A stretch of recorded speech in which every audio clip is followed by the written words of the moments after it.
Today's video looks bright because I got some new headlight housings and some LEDs for the Duramax. So I'm gonna be showing you guys how to take off this bumper right here to access your headlight housings.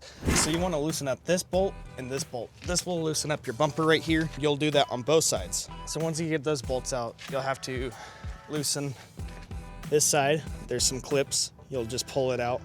It will feel like you're trying to break the bumper, but be soft, be very patient. This will go all the way down, and in the midsection where this grill is, there's gonna be some press release tabs. I'll try to get some video of that as well. And then that's how you take off the bumper. It goes same thing on this side.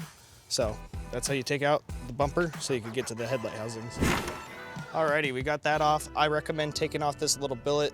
It's actually called this, and I recommend a flathead screwdriver or a trim removal tool.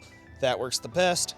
It just gives you some more room to sneak your arm down in the grill to access these tabs right here. Because this side is really a pain in the butt, but this side is really easy because you have all this room.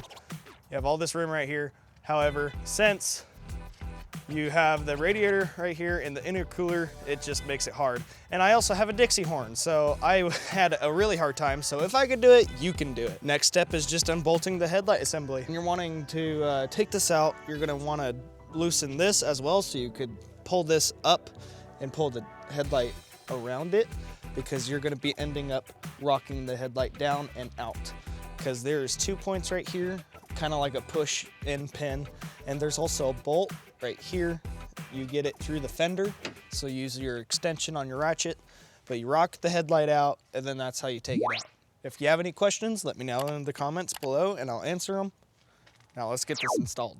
Got old and our new. All you have to do now is reverse the steps, and just like that, you changed your headlight housings. Boom, look at that. That looks amazing on the Duramax. And hey, if you guys want to know some other cheap mods that you could buy on a budget, click this video.